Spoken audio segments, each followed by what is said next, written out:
Welcome to Anything But Ordinary with Spooky and Raven. Tonight our topic is Women of the Wild West, Poker Alice and Cattle Kate. Hello, I'm your most awesome host, Spooky, and I want to introduce you to your other host, the very most awesome Raven. Wow, very positive tonight. How are you? I'm doing good. How are you? Oh, I'm okay. Hurt my foot the other day, so got it all Yeah, I know. up. Fun times. Nothing like winter, huh? Yeah, I'm telling you, nothing like winter. I hate winter already. Or being clumsy. I mean, I can blame it on winter, but technically I was inside, so my leg just decided to quit working, and whoop, down I went. So nice. Been there, done that.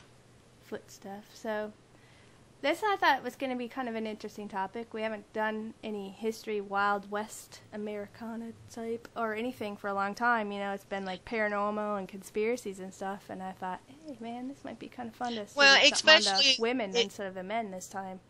Exactly, especially the women back then. You know, the women were just as colorful and as... We should be coming back on now. Okay. I didn't lose Skype, I lost the internet. Like I said, we're having fun times up here with the internet, so. Well, we still stayed live, so hey. Well, not technically, we're kicked off, so. Yeah. We should be back now.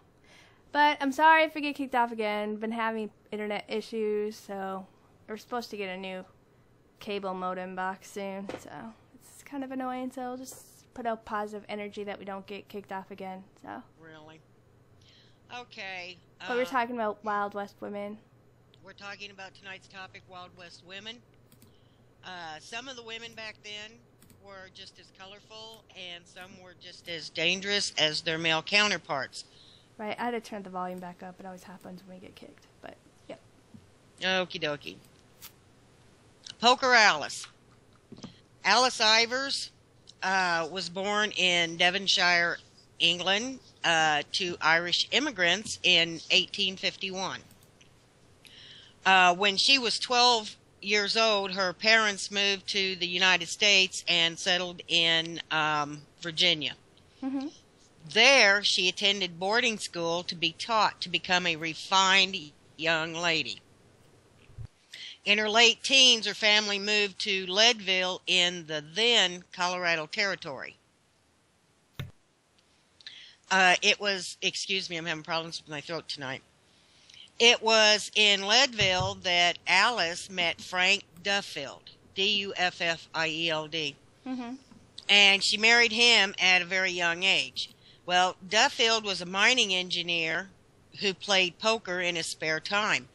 And when Alice became interested in poker, then Duffield taught her the game. Apparently, by the name Poker Alice, you can tell she learned this game well. Because after a few years of marriage, Duffield was killed in an accident while resetting a dynamite charge in a Leadville mine. I'm sorry, I have to laugh at that. I can't imagine anybody running up and the dynamite not going off and running up and relighting it. You know, I'm sure he didn't just automatically run up to light it. You know, I mean, they did Well, wait a I'm sure while. he did. I'm sure they waited a while. It never went off for a good while. And, I mean, quite back then, I mean, when they made dynamite, some of it, you know, wasn't safe, and it would go off a heck of a lot later. So, well, it wasn't as well made as it is now or dependable. Right. You know, period. So, I mean, there's a lot of men who lost their life or whatever, but... Oh, I imagine a lot of people lost their lives in those mines because the dynamite didn't go off like it was supposed to. Right. But after the death of Duffield, Alice started to play poker seriously.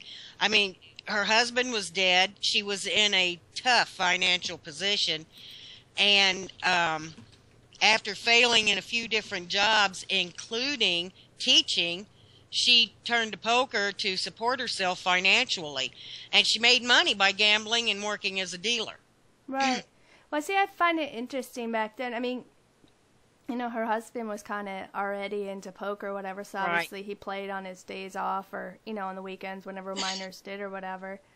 And, you know, she's bored, you know. Yeah. Quite frankly, sitting at home, so she's like, hey, you know, teach me and... Well, apparently they didn't have any children because there were no children mentioned with them. She had to support herself somehow.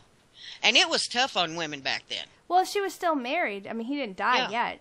You know, but I'm just saying while they were married before he passed away or whatever, I'm sure she was just bored. You know, there's not too much to do around home. You know, Right. they didn't have like a farm or all that other stuff. But I mean, I heard like she did work in one of the saloons that she worked in as a dealer, right? Right. She used to do like be a not blackjack, but poker dealer or whatever in Creede, Colorado. Right. And I think that was owned by like Bob Ford.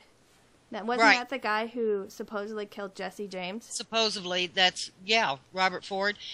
After after his fame of killing James, he did go off to Colorado and open up a saloon. You're right, he did. Well, Alice made a name for herself. Right, but by playing poker. Oh, she was good at it. She was winning large amounts. She wasn't winning just a few dollars here and a few dollars there. She was winning some money. By the time she was given the name Poker playing pretty Alice, well, yeah. she was drawing in large crowds to watch her play, and men were constantly challenging her to play. She was Kind of like, yeah, right, this lady can't whoop me, you know what I mean? I know this lady's not that good. Because most women didn't really play high, poker stake games not in the high first stakes place. poker. If This any- woman you was know. playing high stakes poker. Right. And she was winning pots like up to $6,000. That was a lot of money back then. See, yeah, it was. It makes you. I mean, she was so good at it. You know, like she knew like every little tidbit that you could when it comes to counting cards to this and everything else. And Mhm. she had such a. I mean, she had. She wasn't. You know, the pictures. The one picture that you mainly see of her all the time is when she's smoking that cigar when she's a lot older, or whatever. But she was actually a very attractive woman during her days, and she dressed very nicely. She wasn't like a. What do you call those? She wasn't like a. A barroom fly. Yeah, yeah, yeah. One of the saloon women Yeah, that worked upstairs. Right. Well, she was known for splurging her winnings. When she had a big win, she would go all the way to New York and spend all of her money on clothes because she was very, very conscientious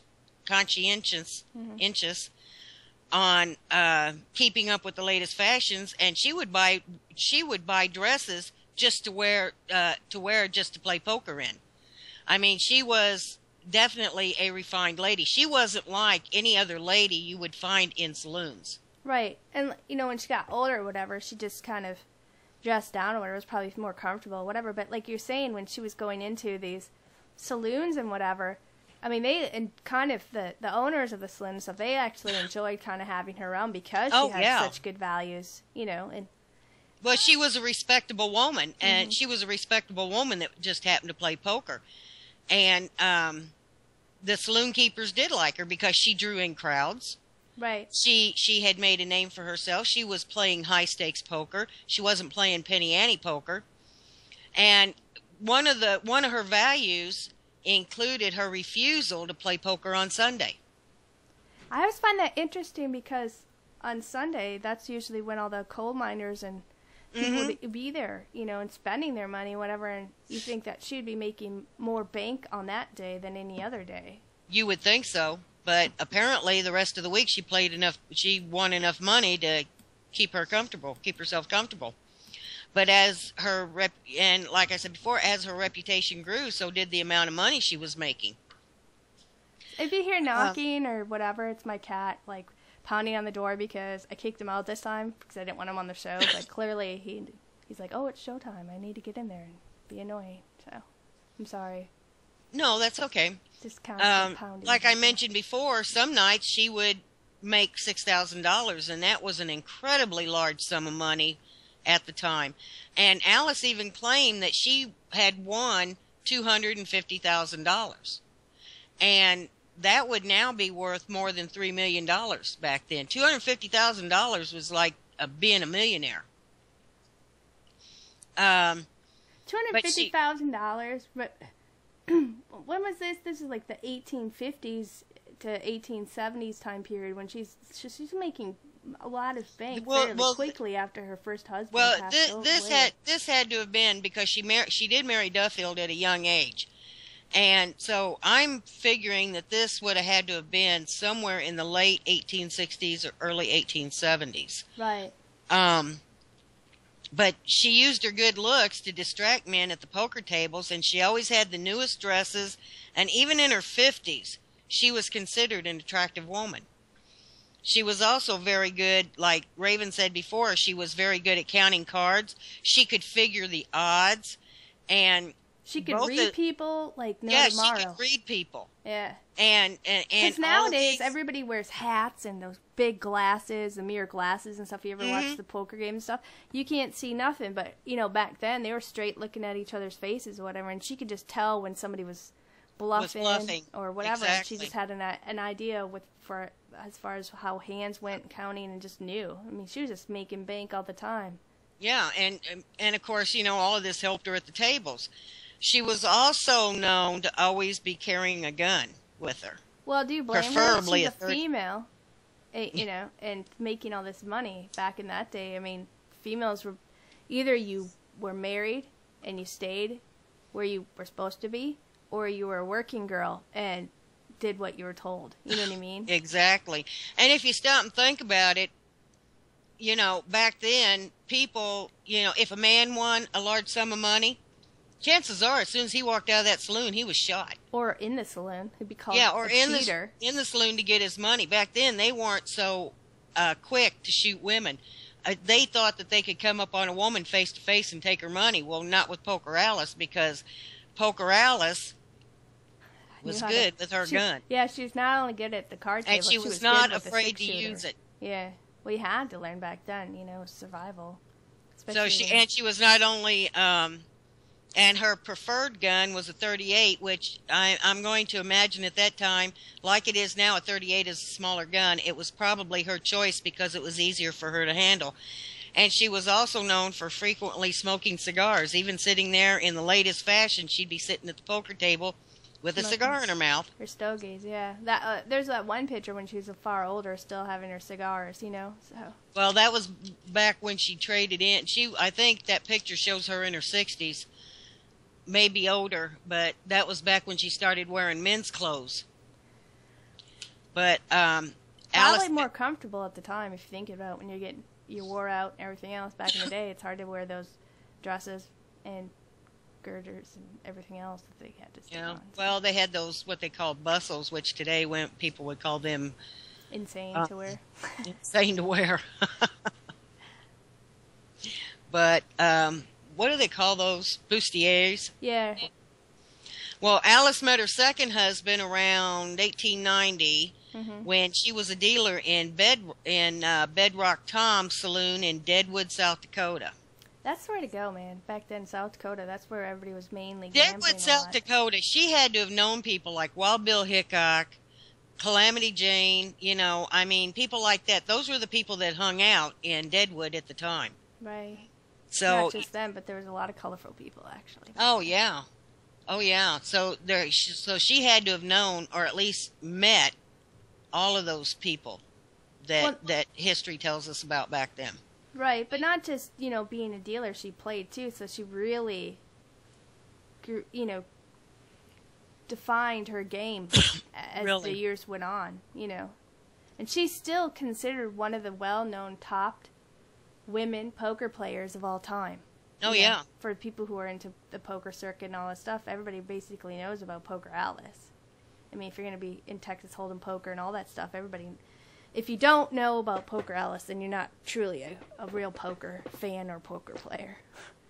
Or at least you don't know poker history. Right.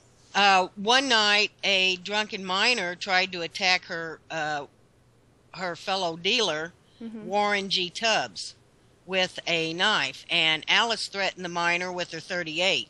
She just, according to the story, she just walked up, I guess, and told him, go ahead, but when Tubbs is gone, you're going to be next. And after this incident, Tubbs and Alice started a romance, and soon after that, they were married. That's kind of funny. I mean, not funny ha-ha, but funny kind of interesting. This dude's, getting in a tussle with this other guy, and he pulls a knife on him, about to, jack him. And then she just comes up and she's like, you know, you probably want to think twice about that. And then all of a sudden he's like, well, I'm marrying this chick. Can you imagine, though, this little woman walking up in a dress, the latest fashion refined, from Paris, yeah. Right. the latest fashion from Paris, pointing a .38 at you, and there had to have been something about her that made the miner back off. Yeah, it was called a gun. Yeah, it's called a .38. It's not a knife and spoon fight. It's a knife and gun fight. Pretty much well, sure Alice and Tubbs had to have been married for a while because they ended up having 4 sons and 3 daughters. Wow. And they didn't want their kids to be influenced by the world of poker, so they moved to a house just northeast of Sturgis, South Dakota, on the Moreau River. And that's it's not like it was too far off from the poker, you know, but... Wasn't too far off because Sturgis, well, at that time, Sturgis was quite a distance from Deadwood, but nowadays, I mean, you know, you can make that trip in no time. Right. But Tubbs was not only a dealer, he was also a house painter. And they think that it is most likely that house painting what caused him to fall sick with tuberculosis. And in 1910, he died because of the lead paint and stuff? Right, because back then the paint was lead-based. But not, I mean, you don't get tuberculosis because you've been dipping in lead paint, but it could have suppressed his immune system, you know what I mean? Which caused him unable to really Well, a lot of people, fight though, against wandered around out there with tuberculosis. I mean, you know, Doc Holliday was one. Can you imagine how many people he spread it to? Because tuberculosis is contagious. Yeah, I guess that's... So he could have picked up the tuberculosis from anybody. Well, just being in the poker saloon, you know, playing cards, and everybody's touching and sharing cards while they're playing. So. Exactly. It just probably the lead in the paint just kind of helped speed along the process. Well, like I said, it suppressed his immune system, so his body couldn't really fight back as much as it could have, maybe if he was in a better condition. But yeah. Right. Exactly. And in 1910, he died of pneumonia during a blizzard. Well, to pay for the funeral, Alice had to pawn I'll tell you what, I hate her wedding ring. Blizzards, though. If you think about it, in North Dakota and South Dakota, I mean, that's the worst place for winter. Okay, not the worst, but one of.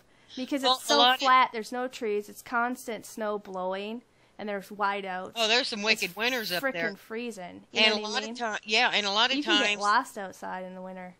Exactly. And a lot of times, if someone died in the winter, they stored the body until the spring thaw where they could, you know, dig a hole in the ground to bury them. Right. That was very common back then. Store your food outside. But after she... paid for his funeral, yeah. Yeah, after her husband died, she went back to the poker tables. Now, this is a woman with, 7 kids? She had to support them somehow. Well... Her third husband was George Huckert, and he worked on her homestead taking care of the sheep, and Huckert was constantly proposing to Alice, and she kept refusing him. But eventually, she ended up owing Huckert like $1,000 in back wages.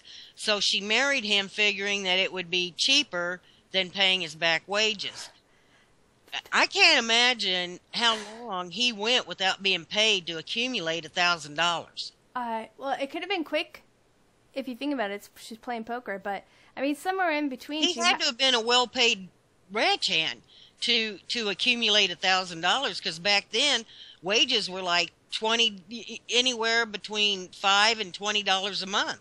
Right. Well, I'm just curious because I guess there's a big chunk that you missed a little bit, but I'm curious of when she went from playing to poker to having a ranch with sheep and farm animals and whatnot. You know what? There was a big gap in her story on that, but I am assuming that when she went back to the poker tables, of course she was, you know, brought up her money and then decided to branch out what she could and, you know, started. Not to mention what she could have accumulated though with what was his name, Tubbs?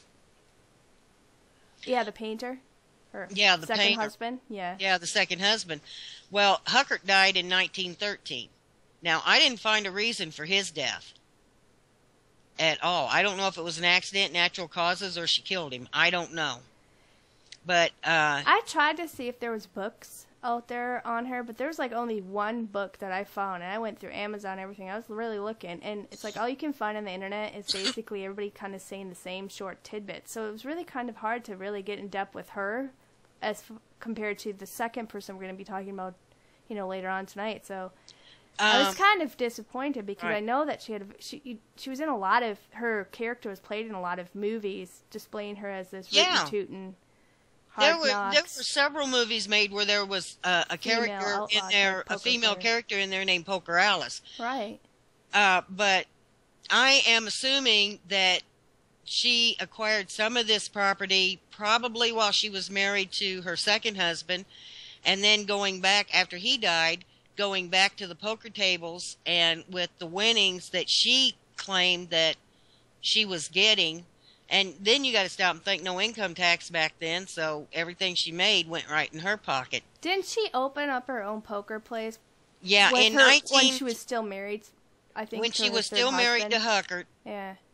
In 1910, she opened Poker's Palace, and this was a saloon in Fort Meade, South Dakota, and it offered liquor and gambling downstairs and prostitution upstairs. Right, and that's kind of like the photo we have here is of her house, you know what I mean? So right. It was really hard to find a lot of stuff on her, I know, and I was disappointed too because she was so well known in so many country she was so well known, and for her time she was actually famous. Yeah. And she did like to embellish her stories a little bit. She did like to embellish a little bit, but she was still a colorful character. Very. She was not afraid of anything. Right. And I mean, this is a woman that during a time when respectable women just did not do what she did, and she made a living at it, and she still kept people's respect. Right. So here she is before her third husband. She basically opened up her own saloon where people played poker and drank and had a good time upstairs. Right. And the thing about it was too, the saloon was always closed on Sunday because of Alice's proclaimed religious beliefs. That's I don't funny, know if upstairs was closed or not, but well, I find that interesting though, because here she's in, all these places, and I guess, like they said, people just said she had really good values or whatever. But right. If you look at it, but she opens up a saloon and a brothel. But if you think about it, she's already lost 3 husbands. You know what I mean? Right. And but she's a female. It's not like you can go get a job anywhere. Either you're a painted lady or you're married. Well, she owned the saloon, and the prostitutes worked for her, but she never worked upstairs of this place. Yeah, she was never a painted lady herself. That's right. She wasn't, what they call it, a soiled dove. She was just the pimp, I guess. Well, in 1913, some drunken soldiers disobeyed Alice's no work on Sunday rule, and they started to get unruly and destructive to the house. Oh, you mean like chaotic or something? Well, unruly, chaotic, and destructive. Just kind of the house, tearing things up, throwing chairs, breaking tables, whatever. Yeah. So Alice shot her gun supposedly to quiet down the soldiers, but she ended up killing one soldier and injuring another, kind of like the magic bullet.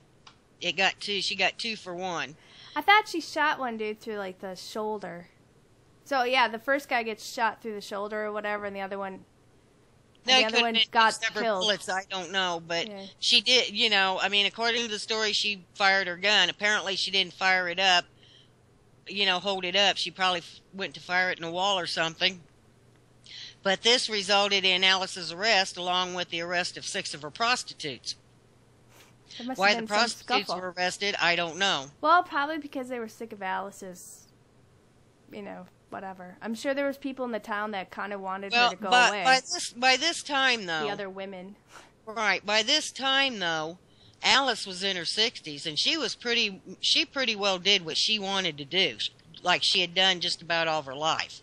Well, she was in jail for what? Not how long? You just said they brought her I don't know. It just said she was in jail for a short time, and while she was in there, she passed her time by reading the Bible and smoking cigars, and at her trial, she did claim self-defense and was acquitted. It's funny. But unfortunately, after the trial too, her saloon was shut down. Yeah, well, no one's there to run it. Well, also in her 60s, though, Alice was arrested several times after the Poker Palace incident for being a madam, a gambler, a bootlegger, and as well as her own drunkenness. Well, So, she knew how to have fun, okay? yeah, well, She had to, take care of herself. I mean, all her husbands were dead, so like you said, back in the day, you either were married up or you were a painted lady or you were a school teacher. There wasn't really jobs for women, well, that's true because women just didn't hold down jobs. Mother, teacher, seamstress. That was about the limitation for a woman. Or painted I mean, lady. if her husband happened to own a store or something, And she worked in that. Yeah. But or possibly women, a restaurant/cafe. Yeah, but back then though, a lot of the saloons sold food too. Hey. But so and basically, I mean, I don't know. She had to pay for her own bills, her own fines and stuff. She had to pay for them somehow. She had to pay for them somehow. Well, I meant then she had to have paid her own fines then, right? And this was an educated woman. Right. And the thing of it is, if she was sent to boarding school, then her family had money. But this was the life that she chose. She liked playing poker, you know what I mean? And then I think by the time before her third husband died, that's when she decided, hey, you know what? Why not just make my own saloon and get my own income coming in where I don't really have to worry about it. It makes sense to me, but... And one of her charges was bootlegging, so now we're up into the Prohibition era. Well, and what I find interesting about this, until that incident where she shot those soldiers, nobody bothered her about bootlegging. Nobody bothered her about the brothel, because it was just... I guess Deadwood was basically still a Wild West town at this time. Wasn't it I thought like poker playing and prostitution was like pretty much okay all the way up until about the 80s, like of 1980s or something. It was still kind of going on and it wasn't that big of a deal. And I think that's when things started to change or whatever. But I mean, like you're saying, she's kept getting arrested for stupid stuff or whatever after the soldier thing. But the fact that she had this money already saved up, I mean, it kind of helped her to pay her own fines in the first place, Well, she'd be arrested and she would pay her fines, but she kept her business. And in 1928, she was arrested again for bootlegging and her repeated offenses for conducting a brothel. Yeah, now, in 1928, we are in the Prohibition era. Yeah. That's when liquor was outlawed in the United States. Well... But Prohibition is a whole story in itself. That would be like a whole show topic on itself. But she is still during this era of Prohibition. And these old towns back then, Deadwood, South Dakota, I don't know if anybody's ever been there or not, but Deadwood, South Dakota is more or less an isolated town. And it still is. We have. I mean, people's travel with their families when they're kids and stuff. Well, if they go up to see Mount Rushmore, they're going to, they're in the area. Or Wall Drug. Woohoo! No. But this is probably a town, because this town stayed wide open for a long time. Mm-hmm. And this is probably a town where, okay, she had a brothel, but there was a brothel right down the street. Right. A lot of the authorities, even the military, looked the other way. Right, until after that incident. That's when everything started coming down at her. I believe if she had not shot those soldiers, they probably would have left her alone. Right. And let her go ahead and continue business. But she shot them. She was acquitted.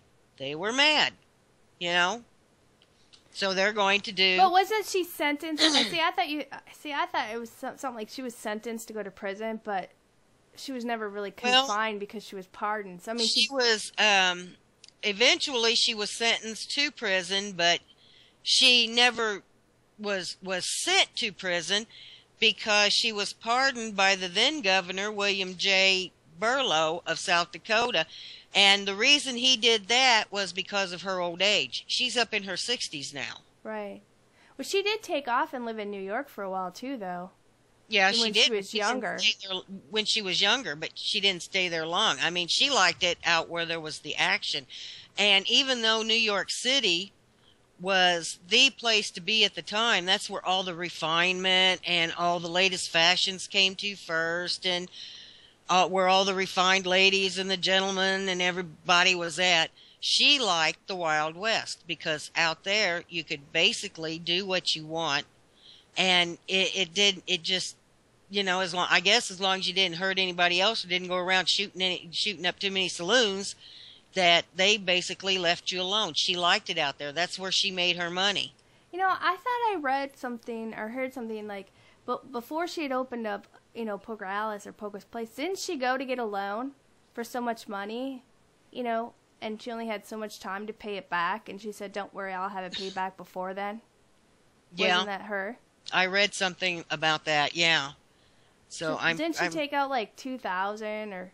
It was a good sized loan. Yeah, and then the But guy and was like, okay, and they she didn't think she was gonna do it, but she came back fairly quickly and splashed it that down, and was since she something had else like too. tons of money, and then she took off to New York for a while, and she lived in New York for a while. I remember reading about that, and then she was living like the high life, like a very sophisticated lady. I mean, because she was a lady, Yeah, like she took was. off to New She York was for a a while, and lady. then she came back, and that's when she started getting into the prohibition and the darker stuff, and then she had shot a couple people on accident. Well, she was up at that age where she didn't care.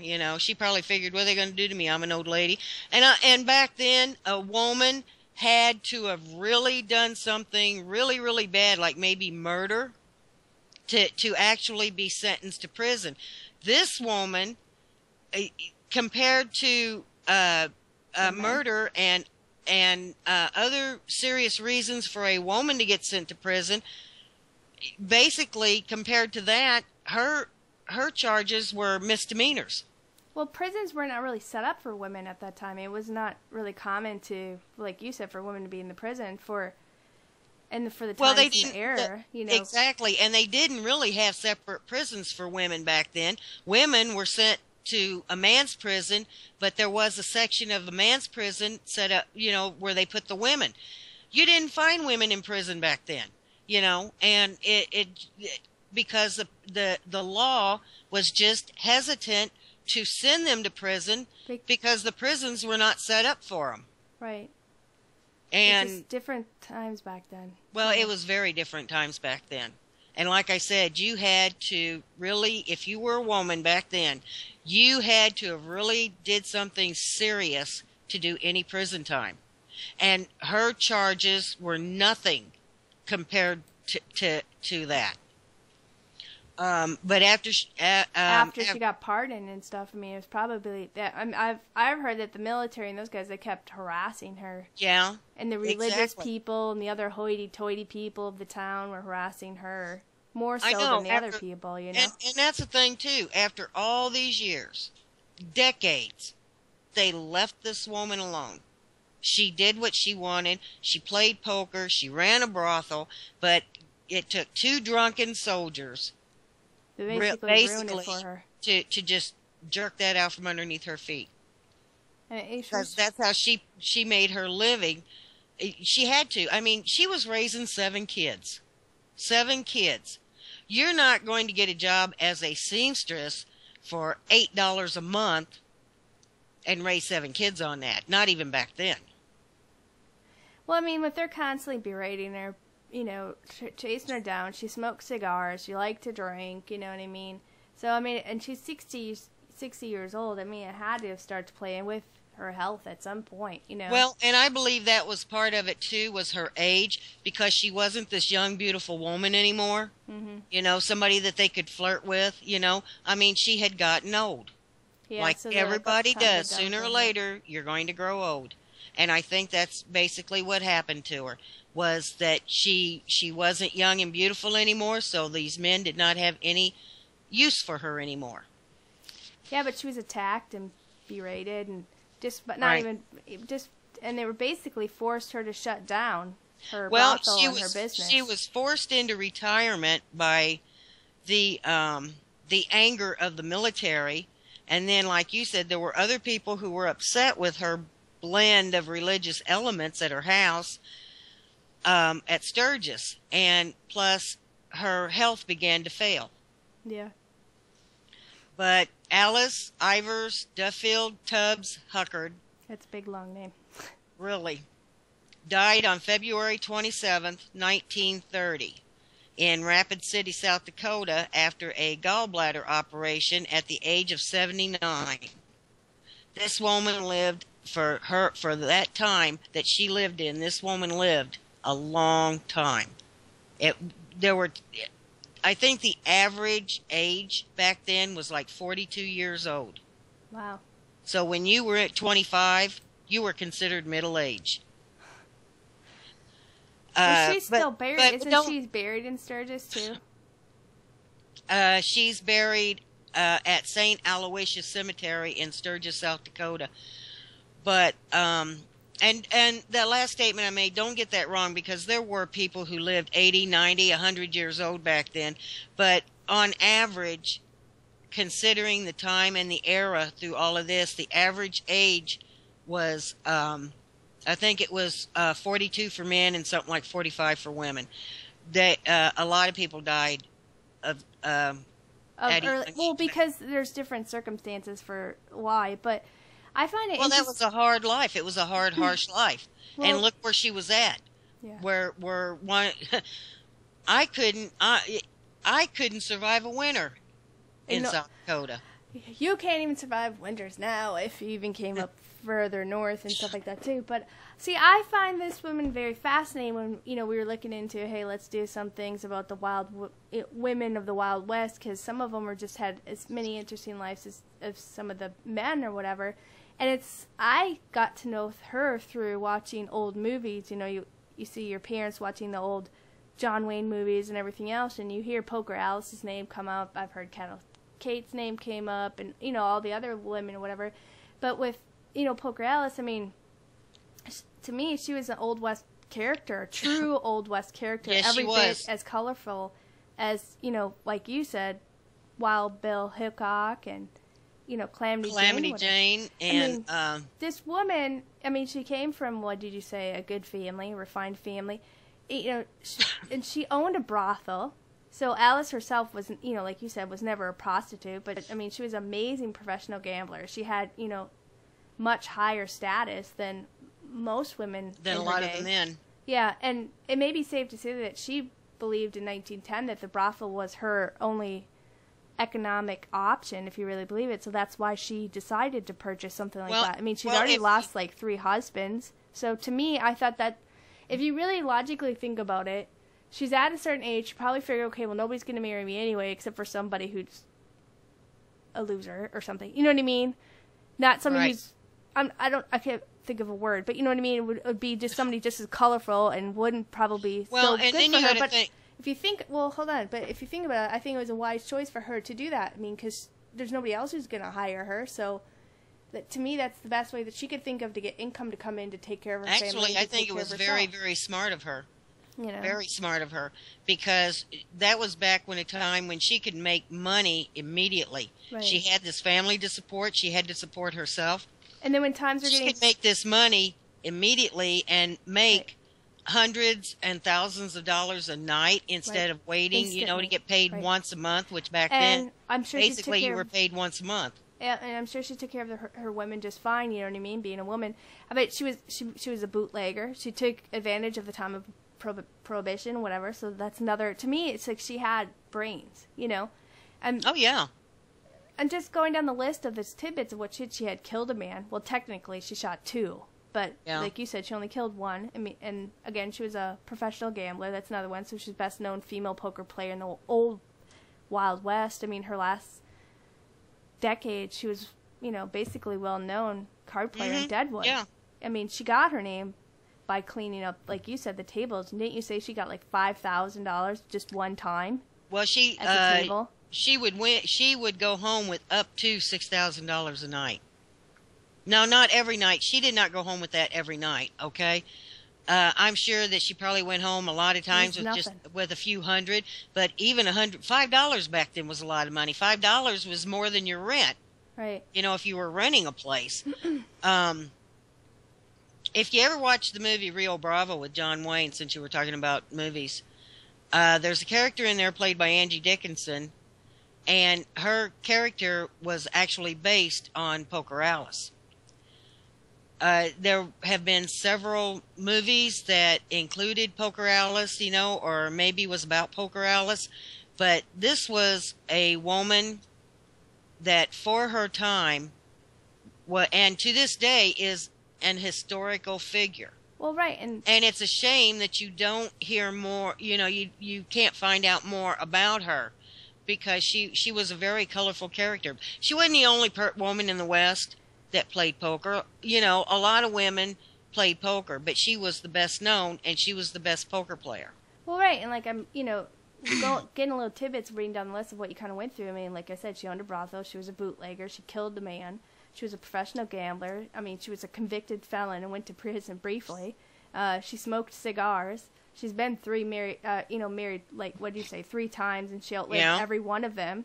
So, to me, she had to learn how to make her own money. Let's face it, like we said back then, you're lucky to get anything if you're a lady back then.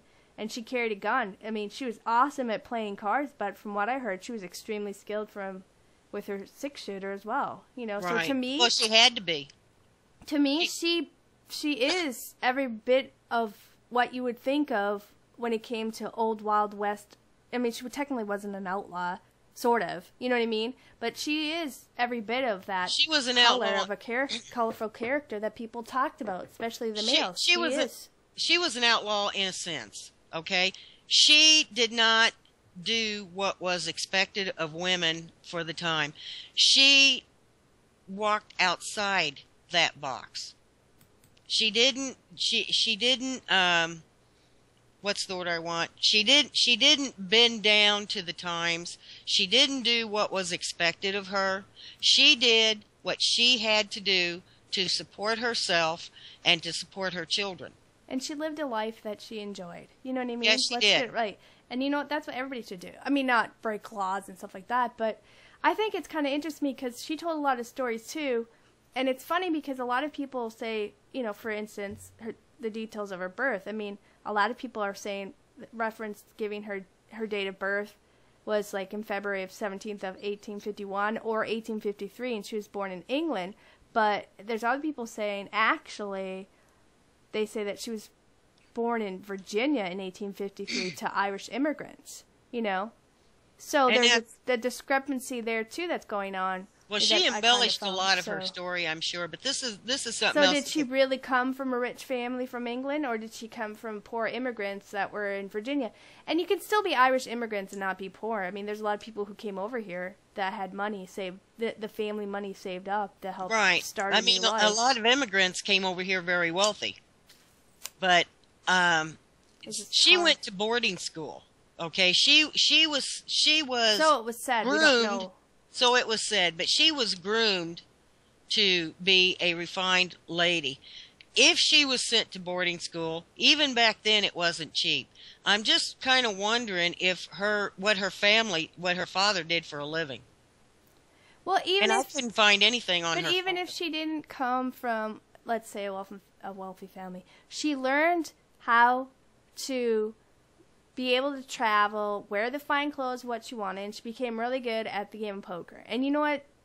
Playing cards is a lot of fun. Some people really enjoy it. Some people are really good, and they make a living on it, and they're like millionaires. You know what I mean? And awesome for them, right.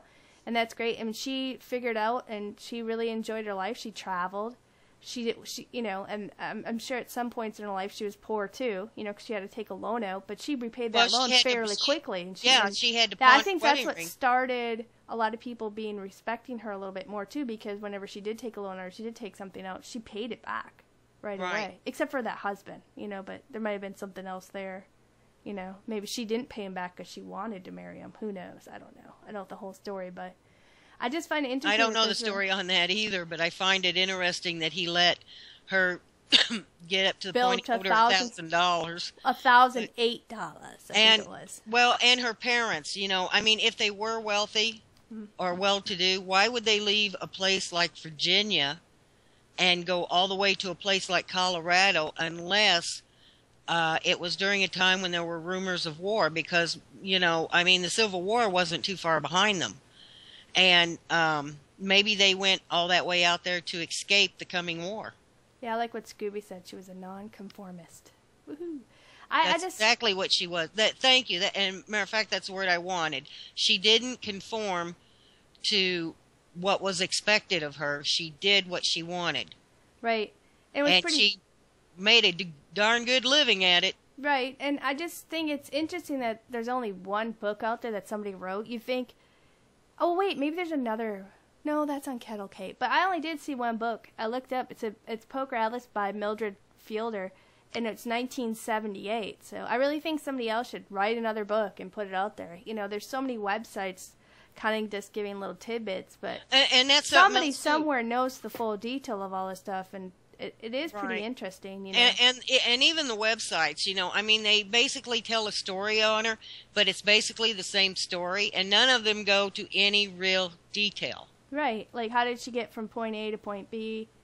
Really? And so on. How did she end up all of a sudden have all this, that, or whatever? I know there's far more to her story because she's such a colorful person. I mean, we just read down a list of, the things that she was kind of doing, and that was not, there's not too many people who are like her, And right. I think that's why her name's still known today, and that's why she is popping up, what was popping up in a lot of Western films. Her name, her character was anyway, not her. But well, she, like I said, she is a historical figure, and she was well known and actually famous back in her time.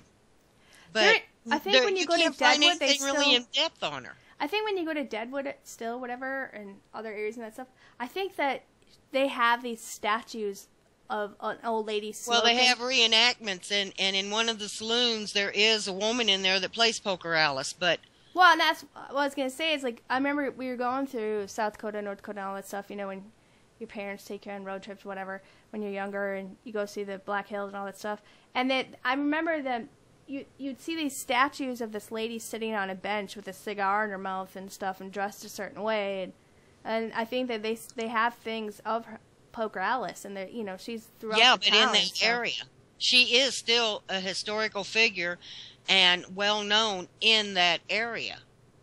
But when she even knew, supposedly, this guy Robert Ford, the one who killed Jesse James. So she ran into a lot of interesting characters, and I'm sure she also saw, Wild Bill Hickok, If she worked in Deadwood, South Dakota all that time, she had to at some time or another cross paths with Wild Bill Hickok. Yeah. Wild Bill Hickok was a very historical figure and a very and a fixture in Deadwood.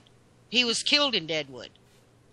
But she had, and Calamity Jane is another one. Calamity Jane, she hung out in Deadwood, South Dakota, and I can't remember. Those are the two names that pop off the top of my head. But she had to have crossed paths with these people somewhere along the way. They probably even played poker with her. She probably dealt poker to them. You don't know, because you cannot really find anything about her except, like Raven said, that one book. Right. I don't know. As far as an Old West character, as far as a woman, not even just women, I mean, to me, she's definitely fits that thing that you would think of, right. As when it comes to the old Wild West people, characters and legends and outlaws and stuff. I mean, a brothel, a bootlegger, killing a man, a professional gambler, smoking cigars, shooting guns, Yeah, this was not a woman that became famous for one act. She helped Wild Bill Hickok, when he fell in the street dead drunk. This is not a woman that was known for just one act. This was a woman that deliberately went out and made a name for herself and a living for her and her family. She deliberately did all of this, and she did what she wanted to do. She did not do what was expected of her, but she had a lot of respect. She had respect from a lot of the people in that town. To a point. To a point, Until after exactly. She pissed off them. Well, like I'm saying, I mean, we're only getting tidbits, whatever, but you guys can definitely go and check out and hopefully dig a little bit deeper than we could got to, like, or what Spooky got into or whatever. But I totally wish somebody would write another book on her and just really dig deeper and get the rest of the stuff that's not really out there. There's more I want to read up on her, but they only give you so much, and it pulls you in, and then all of a sudden, jump to the next part, and it's like, what the heck happened after? And the story is basically the same from one website to another. It's like they're copying each other. Right. You might find a little bit more on one website that you didn't find on another, but I would like to really read about this woman's life. I found her interesting. And I really tried to dig into her history, and there just was not anything there. I could have been looking in the wrong places. I seriously doubt it. And just only found the one book. Right. Well, I'm not really pissed off, but you know what I mean. It's just like, oh, man, because you're getting into something, and it's getting interesting, and this person clearly has an interesting character and lived a good life. And then all of a sudden it stops. Yeah, all of a sudden you only get, it's just like... I want to see the rest of it. You know what I mean? Read the rest of it. And the operation that she died from back then, 1930, surgery wasn't... It was butchery. It was butchery. Thank you. That's the word I wanted. I don't even know if that's a real word, but... it was... Yeah. I don't care if it's a real word or not. We're making it, so go ahead and add in the dictionary now. Yeah. Yeah. It was butchery. It still is today. I don't care what you say. It is. But you were a surgeon is just somebody who's given a piece of paper to butcher out your organs. And sorry, but everything that's in your body is needed. There's no. And a lot of people back then, and I'm sure that what she died of was an infection from the surgery, because a lot of people back then that had surgery did get infections and did die. And to cut her open to get to her gallbladder, that was back then considered major surgery. Now they can just make a little hole, send a laser in there, and snip, snip, snip, shoot, shoot, zap, zap, whatever, and then suck it out with a vacuum. But that don't mean it's any safer. Well, that don't mean it's any safer, exactly. Right. I don't know. I found her interesting, and I was kind of disappointed that we couldn't go a little bit more in depth than what we already did, because it was hard. It was hard to. We really did try, and I always thought she was an interesting character because of the movies that they had just, betrayed her character in, as far as the Western movies and stuff. Because me and Spooky, we like to watch a wide variety of films. It don't matter if it's, super old to... We even watch we even watch the cheesy ones. We watch the movies that are so stupid that we hope nobody comes in and catches us watching this movie. Well, no, not that stupid. Well, I would never watch Sharknado, okay? There's some people who are like, I did. Awesome. But, I mean, we watch this... I mean, we watch a little bit of everything, and I don't care if it's, like... so old that I wasn't even born when the thing was made. It's just, if it's a good movie, it's a good movie. And sometimes the worst movies end up being good in the first place because they're so bad they end up being good. You just laugh at it or whatever. But like I said, I first became interested in this person because of the movies that they had portrayed her in or whatever, and they made her such a colorful person. Well, now that you read about it, she truly was a very colorful person who lived the life that she wanted, and she didn't let anybody tell her, you can't do this because you're a woman. Women can't do this. And she's like, who cares? Don't tell me. And good for her, for a while, she did stay home and raise her kids, took care of her kids and everything. But when her second husband died, what was she going to do? She had all these kids. She had a house full of kids. She had no money coming in. I don't even know if they were renting that place or not, because somewhere along the way she did end up with a homestead and other property over by Sturgis and around Deadwood. So she did what she had to do, and nobody told her that she couldn't do it. Right. That's why I think she's interesting. Do you want to kind of go and break a little bit early and then come back and do the second person, Cattle Kate, because she's going to, I really did a lot of reading up on her, so that's a little bit more in depth with her. So let's take our break now. All right. For those of you who are listening over at Ustream or on our Facebook page, if you want, you can scroll down and find the link to our website and join in with some of our chatters. We're going to take a 3-minute break, so if you guys want to stretch, get up, get a drink or whatever, we'll be back shortly.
Welcome back to Anything But Ordinary. I'm your host, Raven. I almost forgot who I was. And here's your other host, Suki. I'm like, who the heck am I again? I almost called myself Spooky there for a second. I don't know what that was. I know, I could tell. Big pause. Who am I again? We swapping identities. Hoo ha ha. I secretly want to have Spooky's name. No, I don't. So, Cattle Kate is going to be the person that we're going to cover now, and she was actually a really interesting lady, I thought. Yes, she is. Was. And a lot of people portray her as something than what she really wasn't, and I was just like, the more I read into her, I was like, oh my gosh, and it really brings you into other parts of history. With her story, her story, actually is kind of tragic. Yeah, it's sad, and it really is. But it kind of tells the truth that it's not really talked about when it comes to history and stuff. But right. I mean, Ella Liddy Watson, she was dubbed as Cattle Kate. That's what people are kind of known her for, and that was like in the 1880s. She got dubbed that name because of the newspapers of that day, and they used to describe her as like a prostitute, an outlaw, and a cattle thief. And it's because of this said date on July 20th of 1889, I guess near like Sweetwater River in Wyoming, her and her husband James were hanged because they were accused of the crime of cattle rustling, and they were hanged by the what did you call that group of lawless people who took it into their own hand? Vigilantes. Thank you.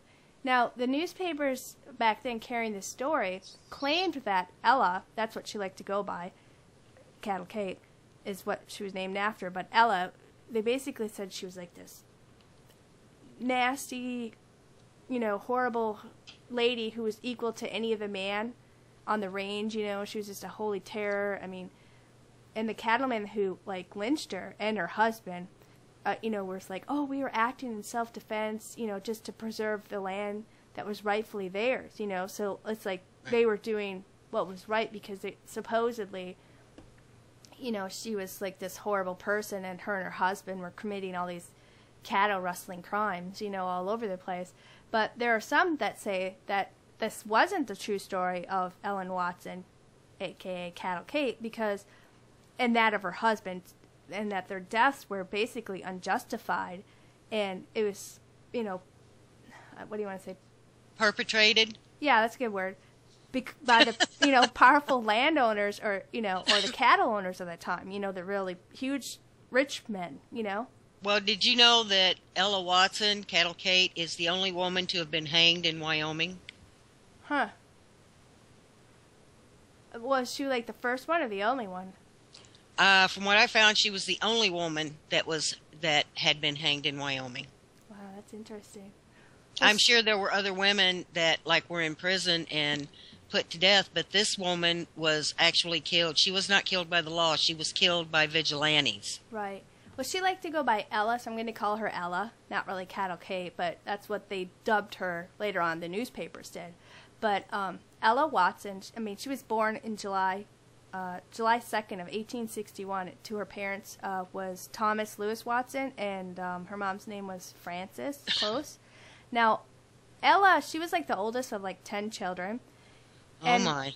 Yeah, well, back then. That's a lot of kids. But they, back then they had a lot of kids to help take care of the farm. Well, that was true. Back then, farmers and their wives did have a lot of kids, and what it was free farm help. But, Ella, the picture we have up is just one of the pictures, but there's a lot of pictures she has, even with some of her different husbands. I think she had another husband, actually, just two. But she was a very attractive girl. She had brown hair, blue eyes, and she kind of spoke with a Scottish accent. And unlike most people back in that day, a lot of kids didn't have school. But Ella, she did attend school, and she learned to read and write and math and all that stuff. And while she was going to school, she asked to do her main chores and stuff at home to help her mom. Because they had 10 kids, like you said. But I think it was in 1877.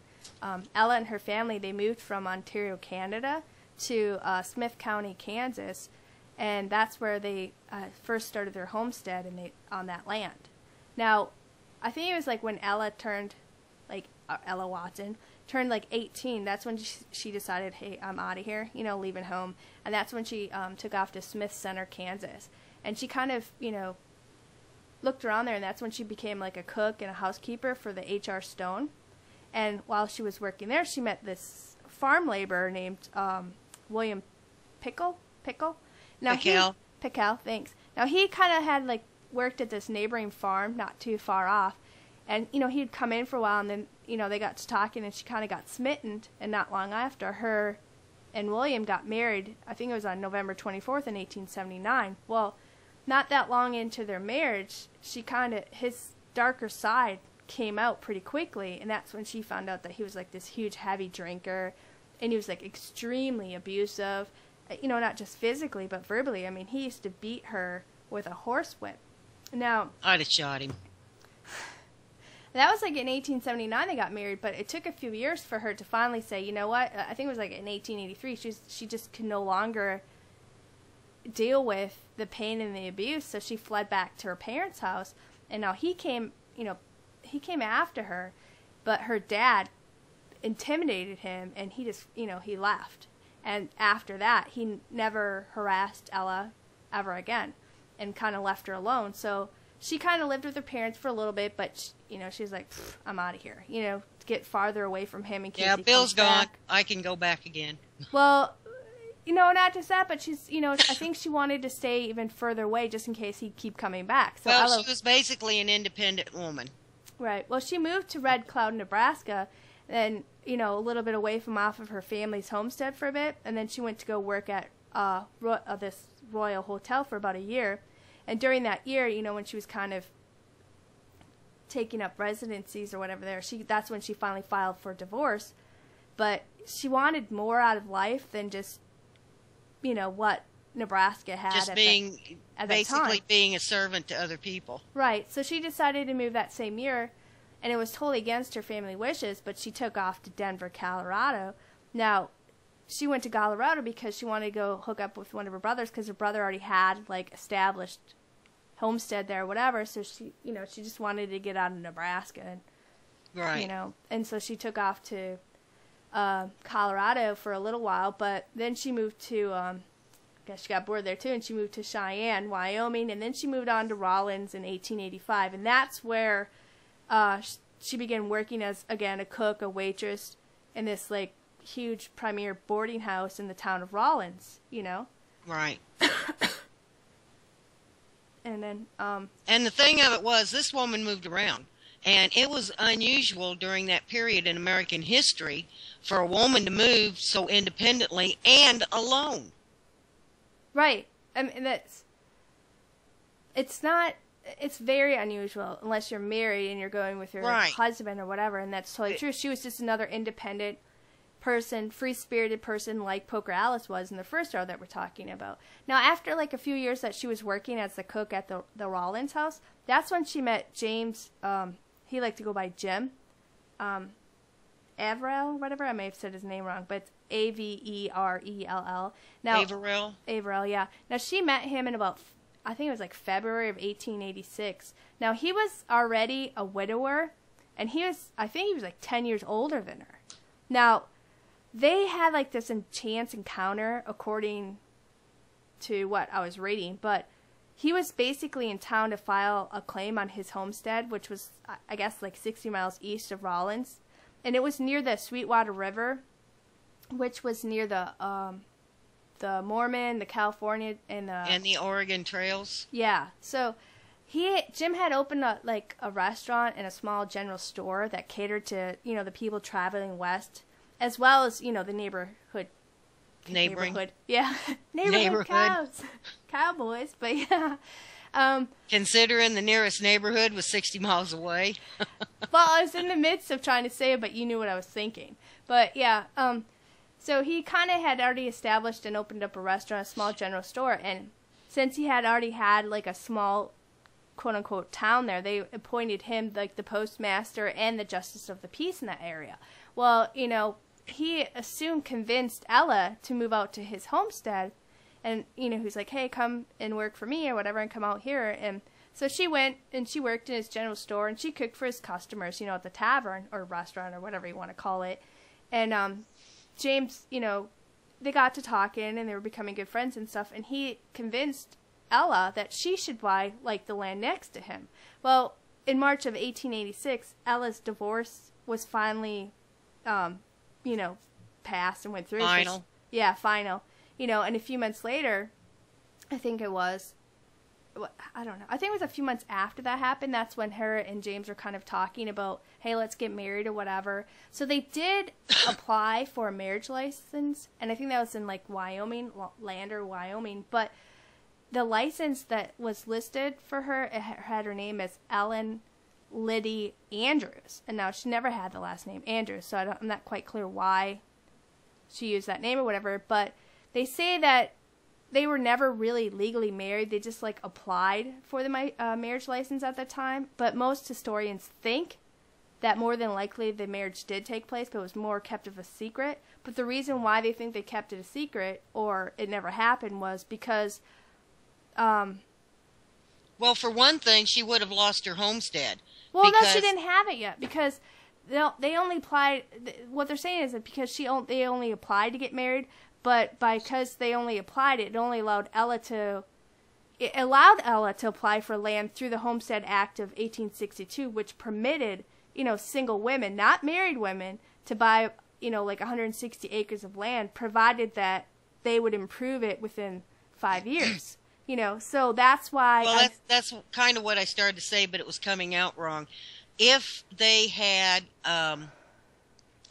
announced that they were married, if it wasn't in secret, she would not have been eligible for that homestead next to his. Right. And that was an extra 160 acres of his ranch. No, extra land that they could have before they get married or whatever. Right. But I guess in August of 1886, that's when Ella Watson, Cattle Kate, filed for the squatters' rights to the land adjacent to Jim's. He liked to go by Jim. And in May of 1888, she filed her homestead claim to the same piece of land, and combined her land and his land would have been up to 320 acres. Now, which was a huge ranch at that time. Right. And to meet the requirements of, the Homestead Act or whatever, she had to build on it. So she had built a small 2-room cabin, and she built like a corral. And besides working at Jim's restaurant to earn extra money, she also would mend clothing for, nearby cowboys, those neighborhood cowboys. Yeah.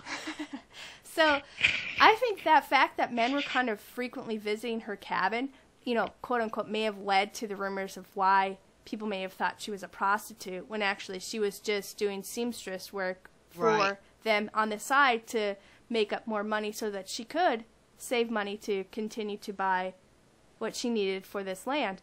Now, because you had to have it improved by 5 years or they took it away from you. And for a woman, you don't make money like men did back then, so it was really hard.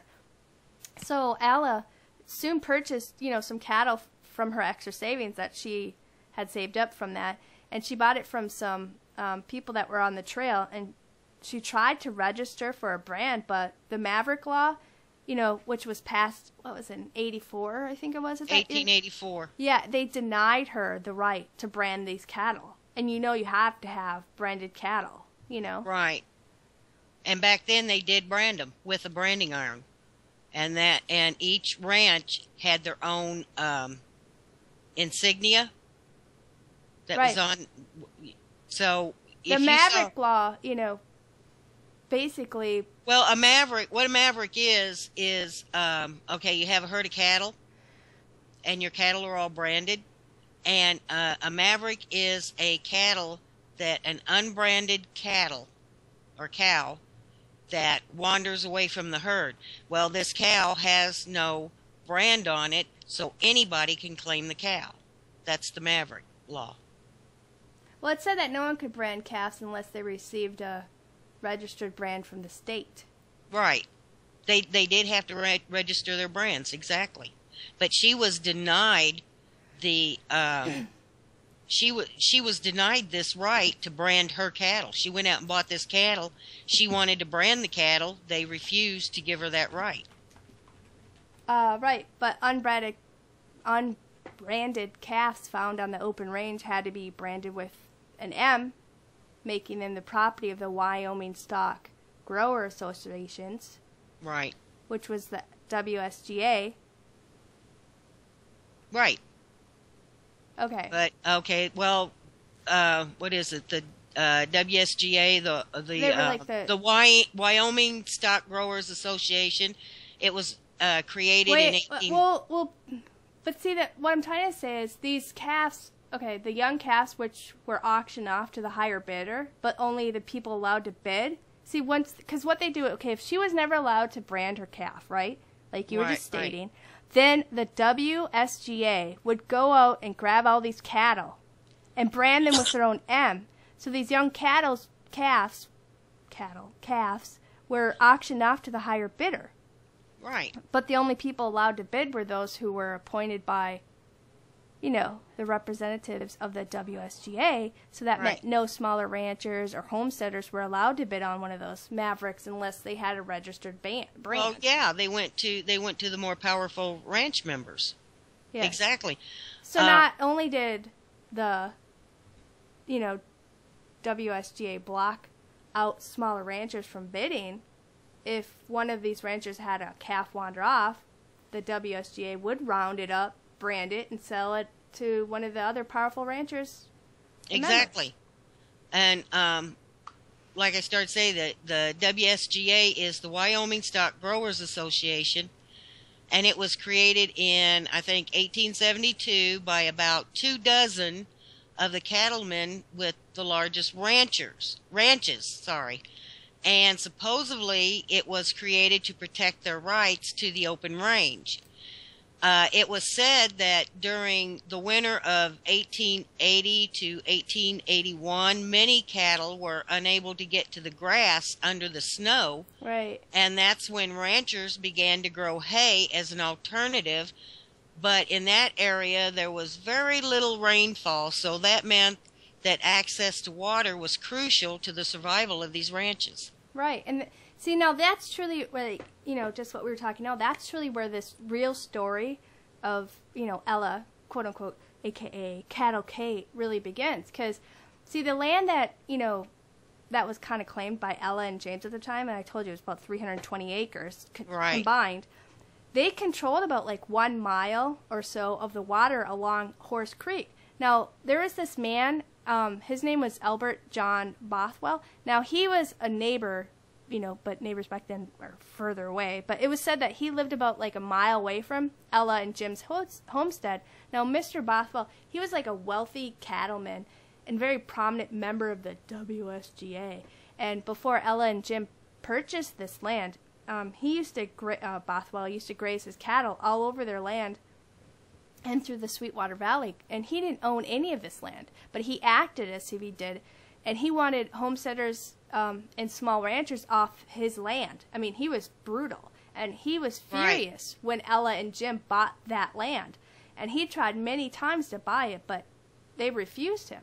Well, Jim had given Bothwell a right-of-way through his property so that he could, irrigate his pasture land. But on a few occasions, Jim had threatened to cut him off, cut him off from the water supply. And Ella had also put up, I guess, barbed wire on some of her acres of land that, and that, back then, putting up wire, that infuriated other ranchers around the area. Putting up barbed wire was basically a no-no. Right. Now, Bothwell, at that point, after,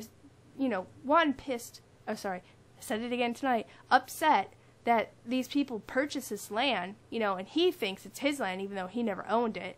Right. And then he got in tussles and fights, with them, and then them threatening to take away the water and everything else. That's when he determined, I'm just going to run them off no matter what, get them off this property. Well, because Ella was denied, we're still talking about the brand a little bit earlier, how she applied to get her cattle that she just purchased off somebody off the trail, because she was denied, her and Jim were outraged. Now, because he was a justice of the peace, her husband, James, he wrote many letters to the local newspapers at that time, because he was outraged that they were being refused their branding, Well, back then, cattlemen or the bigger ranch owners, they started to build portable cabins on unclaimed land and illegally declaring homesteads and registering them. So this made the land theirs. And then they would move the portable cabins to another location and repeated the process. So by placing these movable cabins on their claims, they could state that the property had been improved and do meet the requirement of the Homestead Act. And Averell, being the local justice of the peace, began writing about these acts to a newspaper in Casper, Wyoming, and seemed to reference Bothwell directly in these letters. Right. So... And just on a side note, in 1888, after pressure from the smaller ranchers and homesteaders, the Maverick Law was repealed. Right, and that was after a while, though. But see, the thing is, I guess after, James, whatever, he liked to go by Jim, after he wrote the letters to the paper, that's when Bothwell, he had his hand, his ranch hands or cow hands or whatever you wanted to call them back then, ride over to watch the couple. Well, sometimes they used to put, a skull and crossbones on the doors, or... Even it came to the point where they started putting up barbed fences on Ella's own land just to keep her blocked out and harassing the couple constantly, Well, a law at that time stated that unbranded calves became the property of the WSGA and insisted that all the ranchers, large and small, have registered brand. And since the cost to register was extremely high, it meant that a lot of the smaller ranchers couldn't afford it. And not only that, the brand had to be accepted. Yeah. whatever you submitted, they had to accept it, or you couldn't register it. Yeah, the cattlemen of that association. Right. The WSGA. Yeah. And the cattlemen's associations had substantial power inside the committee that they would either reject or accept any brands. So this was locking out the many of the small ranchers. Right, all the poorer, not the huge rich ranchers, or cattlemen. But exactly, and that's what I was talking about. So for like 3 years, Ella and Jim, they filed for 5 different brands, and all of them were denied every single time. So Bothwell was going to extremes to get them out, and cattle was going to be a part of their big income back. That's why they were out there. But I think it was like finally in like 1889, that's when Ella purchased a previously registered brand from a neighbor, and that was like the LU, and that was from John Crowder. Now, not only that, I'm guessing in a form of, retaliation for being, repeatedly denied, Ella also filed for an approval to construct like a water ditch to irrigate more of her land. And this ditch, if it was built, would greatly, reduce the amount of water available for everybody else's ranches around her, including Bothwell, So that year, I guess, when she finally purchased somebody else's brand that he no longer wanted it, she had bought about 28 heads from a man that was also coming down the trail. Now, he was trying to drive them from, like, Nebraska to, Salt Lake, the basin. But by that time, they became, the cattle was, weak and in poor condition. But, Ella purchased them anyway at a kind of a good deal.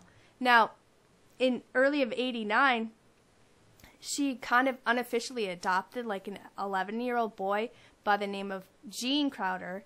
And that's the, the guy's son who she bought the branding from, because Crowder's father, John M. Crowder, now he was already a widower and sort of like a drifter and heavier drinker. That's why he didn't, kind of gave up it and sold his branding register. But Crowder had already had like tons of kids, and he wasn't he wasn't basically not capable of taking care of that Gene. So that's why Ella kind of took him in. Now Gene, he used to help her with growing, while her ranch was kind of getting bigger, whatever. And I think there was another 14-year-old boy. His name was John L. DeCory, and Ellen hired him to help her work her ranch too. And then I think in April of that year too, there was a Ralph Coe, and Jim's 20-year-old nephew. He was from Wisconsin, so he came to help out as well. And there was another guy. So she had a couple younger men helping her out on her ranch, as well as Jim working his land with them too. Now they had another friend, and he was a neighbor, and his name was B. Frank Buchanan. Buchanan, thank you. And he helped mend fences and assisted Ellen when it came to branding the cattle and stuff. But anyways, by the middle of July of '89, Ellen had about 41 head of cattle. Now she branded with her new LU brand that she just purchased off the other guy, and it was a lot higher than the year before, because supposedly she at first it started off with 28, but like I said, the other people came in and she purchased the rest of them off of them. Now they were in poor health estates. Now, although it's entirely possible that maybe some of the unbranded, I can't say that word for whatever reason, the cattle could have broke through some of her fences and she could have got maybe somebody else's cattle. But more than likely, they're saying that it was some of the Mavericks cattle that got in with hers, and that's why all of a sudden she had more by the end of the year. And so, and like you said, I think you mentioned earlier, you said the Mavericks were considered the property of the WSGA if they weren't branded, right? Well, they considered the Mavericks their property. Their property, right. It's not that they just considered them their property. Right. So while she was branding her cattle, whatever, it was that July, I don't know what you call them. And that did happen during branding time. Mm-hmm. If there was a cow there that wasn't really yours, that didn't have a brand on it, it ended up getting your brand. Right. Well, that July, a range detective, he was also a member of the association. His name was George Henderson. He worked for Bothwell too. Shocker, right? But he rode through Yeah, he rode through Ella's pasture, and he saw that she had 41 cattle recently branded. Now, he kind of accused Ella of stealing the cattle from Bothwell and branding them with her own brand, and he told Bothwell that he suspected that she was illegally branding cattle. Well, see, Bothwell, so he ran out and told her, he's like, hey, you know, I think she's stealing your cattle, you know? Right. But Bothwell knew that the cattle had been on Ella's property for a year, and he just saw this as a way to finally get rid of Jim and Ella Watson. So that's when Bothwell sent for the other cattlemen in the area to meet him for like a urgent meeting, you know what I mean? Right. And he encouraged the other cattlemen to ride over to Ella's and see the evidence for themselves. Well, they kind of were convinced by Bothwell, so the other cattlemen sent a rider to verify his claims, and when he returned, he told the others about it, and the men then decided to take matters into their own hands. Now, there was, you know, it's not everybody was there, you know, because there were several of them who didn't want any part to do with this, but there were 6 cattlemen that did. Now, that was Bothwell, M. Ernest McLean, Robert Captain M. Gilbreth. Yeah, thanks. I was in the midst of swallowing. My mouth was getting a little dry. John Henry Durbin, and Robert Connor, and Tom's son. Now, these 6 men, they rode out to confirm that this indeed happened, and when they arrived, they had found, like you said, I said, but like they were talking about, the newly branded cattle.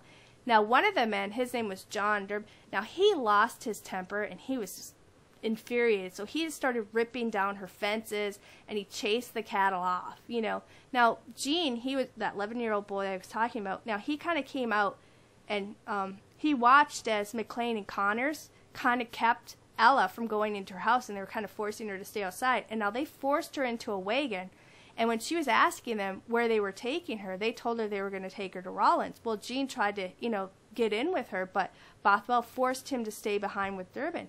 Well, they took off from them, leaving the kid behind, and then they took off to Jim's place. And now, see, Jim was just getting ready to leave to go to Casper, and they told him that they had, like, a warrant for his arrest. And Jim's, like, demanding them to show him this document, like, prove it. Right. But they pulled the guns out, and they made him get in the wagon with Ella. Well, the guy that they left Gene with, he just said, well, you can go on or whatever. That's when Gene took off, and he rode for help. Well, he rode to the neighbor's house, and that was that Frank guy I was telling you about. Now, he was a friend. Frank Buchanan. Yeah, he was a friend and neighbor, you know, and he learned from Gene what had happened. So he followed the Vigilantes. Thanks, my mind's going blank. On horseback for 2 miles to the gulch on the south side of the Sweetwater River near Independence Rocks. Now, see, Frank saw them try to put ropes around Jim and Ella's neck. I think he might have already been on Jim's neck, but he was starting to put it on Ella's neck, and he opened fire on the men. Well, it's said that he wounded at least like one of them, but they started returning fire on Frank and forced him to flee to retrieve help because there was, you know, several of them to one of him. Now, he rode back and met with a few of the other guys I was telling you about, that Ralph Cole, and that was his nephew, and 2 others. But by the time he got to them, it was too late. And it's sad that Jim and Ella, they put up like this huge, desperate struggle, but in the end, they were hung. And since they were only used like ordinary cowboy ropes, were used instead of the clean neck break type of ropes, they had slowly strangled to death. And I guess it was pretty a violent death, you know. Yeah. And exactly. It was said that, you know, Ella and Jim were left in the hot sun for like 2.5 days, but were eventually buried at Jim's ranch. But, you know, I guess Jim was like 38 at the time, and Ella was 27, but their bodies, you know, were cut down, you know, after 2 days, and they were taken to Jim's house, a roadhouse, whatever, and that's where the Justice of the Peace, B.F. Emery, and a Casper attorney, and they swore to everybody who was present, and also had held an official coroner's inquest over their bodies or whatever. Right. And then the verdict came back to the effect that the deceased met their death at the hands of, you know, Durbin's son, Bothwell, Connor, McLean, and what's the other guy? Gilbreth. Gilbreth, thanks. So, since that came up, that's when the county sheriff, Frank Hadsell, and the deputy sheriff, Phil Watson, which isn't related to Ella Watson, arrested Bothwell and the rest of them, and they were taken to the sheriff of Carbon County, and that's where they were like all arraigned. And the following day, the bail was set to I think it was $5,000, and each man was allowed to post bail for the other. Now, I think the grand jury was set to convene in August 25th of '89 that year, and they had several witnesses that were intimidated and threatened, and others were mysterious killed. Now, one of those who disappeared was that young Gene Crowder, who was never seen again, and that was that little boy that she had adopted from the neighbor that she had purchased the brand off of. And the other guy, his name was John D. Corey. Now, that's the 14-year-old boy who worked for Ella. Now, allegedly, he went to a Steamboat Springs, Colorado, but he was never called to testify, but he disappeared too, I guess. That Frank Buchanan, whatever you said his name, he also disappeared while in protective custody in Cheyenne. That Ralph Coyle, that was Jim's 20-year-old nephew, who was visiting at the time of the lynching. He died of possible poisoning on that day of the hearing, so he's gone. Every one of their witnesses, everyone who was going to testify against them, mysteriously disappeared or died. Right, and without witnesses, the charges were dropped, and Bothwell and the other men went scot-free. Right. So rumors, kind of circulated around, that Bothwell's men rode out, to different, small ranches, and they're saying they threatened to burn them out, or they were saying, we're going to do the exact same thing we did to Ella and Jim to you if any of you guys speak up against us, or any of the other cattlemen, But they basically said there was, after all that happened, there was no investigation were made into Ralph Cole's death or into the disappearance of Frank or the other two young boys. And in the end, all of Ella and Jim's possessions were sold off at auction, and their property eventually claimed by the members of the Cattle's Association in 1891. Oh, big surprise. It was also said that Frank Buchanan fled after another shootout with unknown suspects. And though he was seen periodically over the next 2 or 3 years, he eventually changed his name and disappeared altogether. See, so that's kind of a discrepancy. Either he was killed or he was just trying to get away and not get killed. So right. Mm-hmm. So nobody really knows for sure what happened to these people. They may have all been killed. They may have all disappeared. The only one, the nephew, he was the only one that we know for sure was poisoned. But the other ones just disappeared. And Frank, people supposedly said they saw, like you were saying, Frank appear every so often, but he changed his name and disappeared altogether. So I find that interesting too. I mean, but there's other people that were talking about this too, at the time. Well, a neighbor by the name of Tex, sorry, I had a cough. That's all right, would later say that the whole affair just grew out of land troubles. Mm-hmm. James had contested the land Connor was trying to hold. Or Jim, that's what I was calling him, so people know it's still the same person. Jim. Yeah. I don't know why I said James. It's okay. Had made Durbin some trouble on a final proof and kept Bothwell from fencing the whole Sweetwater Valley. Yeah.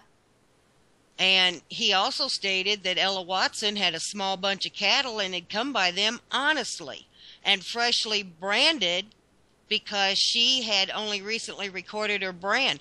And that there was probably a lot of branding going on at that time, I mean, there was a time of the year. It was springish, going into summer, so they were. Back then, the springtime was when the cattle got branded, because back then in the spring, that's usually when the calves were born. Well, see, the thing is she, and he was right, because, like I said, she first started off with the 28 heads that she had purchased from a different guy. And then during that time period, another guy was coming in from, Nebraska, pushing them to a different area, and they were at poor state of health, so she purchased the other ones off of them. And that's how she got the larger cattle, whatever. Exactly. And And Bothwell already knew about that. And he Yeah, knew it, but he took they all this knew to it. advantage of, you know. They all knew it. It was just a trumped up charge. And then after saying all this, that Tex never did come forward for the hearing. Because he didn't want to be killed. Everybody else was disappearing, you know? Yeah, or being threatened. Yeah. And they knew that these people were going to carry out their threats because they had just murdered 2 innocent people. Not to mention more that that they possibly murdered. Right. Well, there was another guy, I think, came out too later on. I believe it was after the fact that some time had went by. I can't remember who it was. Some guy named Dan or something. Dan Fitger. Yeah. I mean, he came to, I think he was talking about it too. You know, about he had seen something or whatever. Well, he was plowing at the time, and he saw the lynchings. Of Jim and Ella. Yeah, and he had seen the riders arrive with Buchanan riding, way behind them. And he also witnessed the shootout between Buchanan and the riders. Right. And he stated that at least one of the vigilante riders was wounded, possibly 2. Right. But he didn't come forward until years later for fear of the cattlemen. And at the time of the trial, he stated he had been plowing in a field when the incident happened. And this was one of many events that eventually sparked the Johnson County War. The Ella and Jim lynching. Yeah. The lynching of Ella and Jim. Yeah. And for those of you who don't know, the Johnson County War was also known as the War on Powder Road and the Wyoming Range War. Powder River? Yeah. Powder River. I'm sorry, I said road. I meant river. Well, we've been talking about And, so. well, it was also a war that Billy the Kid was famous for. That's true. But it was a range war that took place in Johnson, Natrona, and Converse counties, Wyoming, in April of '92. Mm-hmm. And it was fought between small settling ranchers against larger established ranchers in the Powder River country. Right. And it accumulated into a lengthy shootout between local ranchers and a band of hired killers, and a sheriff's posse opposed to the powerful WSGA. Yeah, they had some justice of the peace that they opposed the WSGA as well, so they joined in with that stuff as well because they were just like, this is BS. These guys are thugs, you know? Right, and this war eventually became so big that it required the intervention of the United States Cavalry on the orders of President Benjamin Harris. Right. You know what? I think we should do a show on the Johnson County War anyway, because I mean that's like totally an interesting piece when it comes to Western history. That is a very interesting piece of Western history. I mean, not only just talk about the Johnson County War, but kind of go into more detail for the WSGA, because that alone could take between the Johnson County War and the WSGA, that alone could take a 2-hour show. You know. Well, basically, the WSGA was behind the Johnson County War. Well, it is, because they were a bunch of rich cattlemen. Yeah, they were rich cattlemen who were snubbing out everybody who wanted to start a life, and they would not let them, like you said, they were causing Ella and James to have problems, so they couldn't buy brand. They kept denying people to register branding rights. They were stealing cattle left and right, claiming it was theirs. These big ranchers were used to feeding their cattle and running their cattle on this open land. Open range, yeah. And it was all open range, and then the government decided that they were going to let people homestead this property that these larger ranchers were already using. So they considered all this open range theirs when they really didn't own it. And so all of a sudden, all these new people are coming in. They can't run their cattle straight to the water, because you had the water rights. The water that ran through your property was yours. I guess Scooby said Billy the Kid was famous for the Lincoln County War. Yeah, and she's right. It was the Lincoln County. She's right. Billy the Kid was famous for the Lincoln County Wars, and I think that was in New Mexico.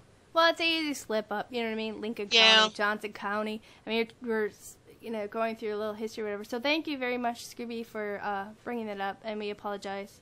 I know, I didn't think of that, and Western history is one of my favorite subjects. Well, you know and what? I screwed that up. We're not professionals. We're just two friends who find a lot of different things interesting, from paranormal to what have you. So we're going to always have, like, a lot of different topics. But I find, like I said, who knows? I might talk you into doing a show about the Johnson County War, as well as, the WSGA, and really get into it, because there's a lot to this.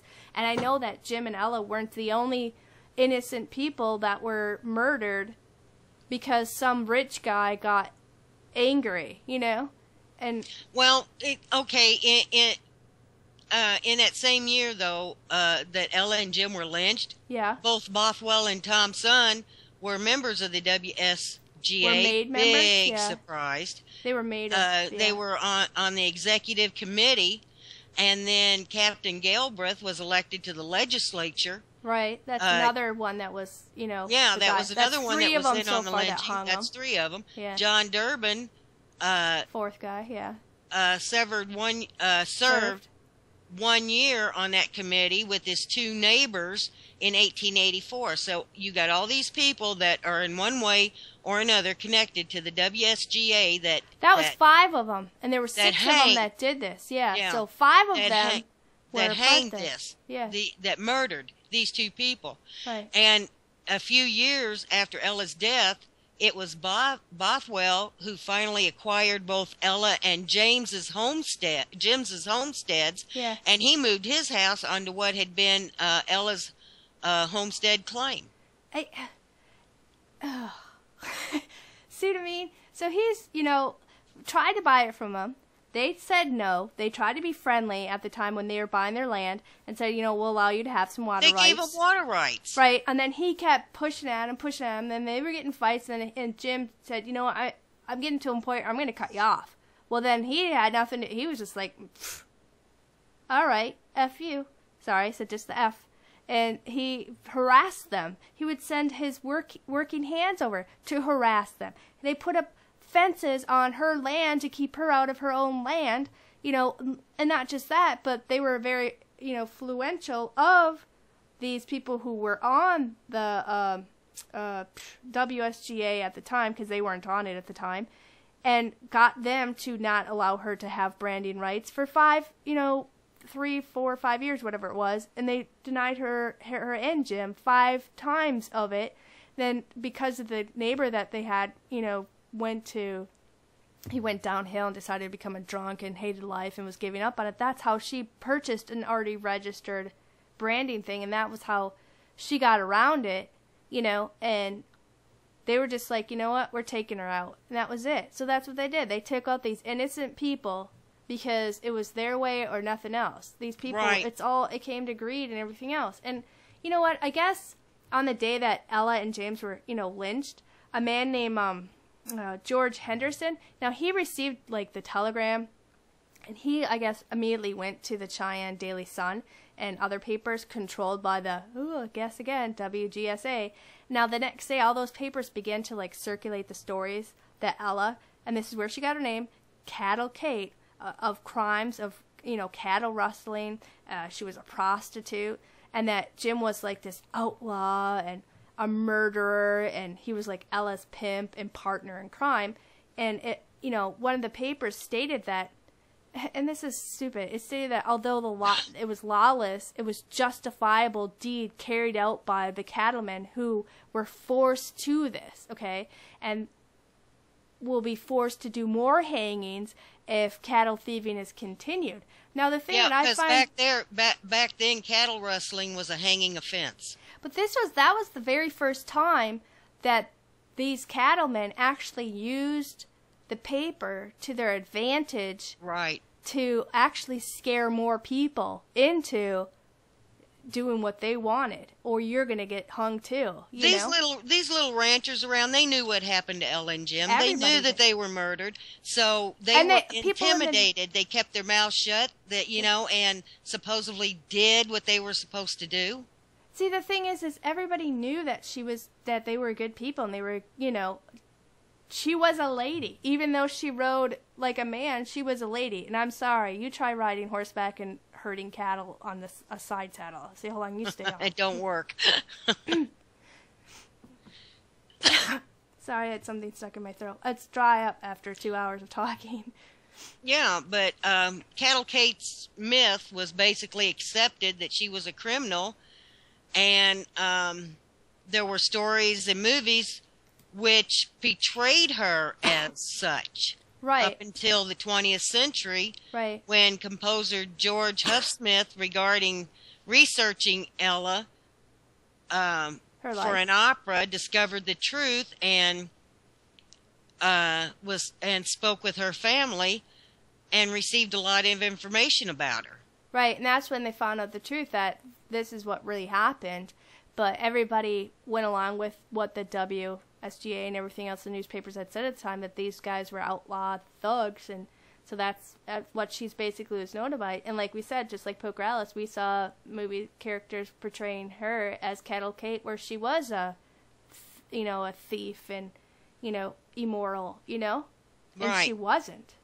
No, she wasn't. Actually a good lady, and she adopted somebody else's kid, and she took care of another kid, and, Jim's nephew. And, they helped out with the neighbors and everything else, I think maybe it might have been a mistake that if they did marry in secret, that they kept it a secret.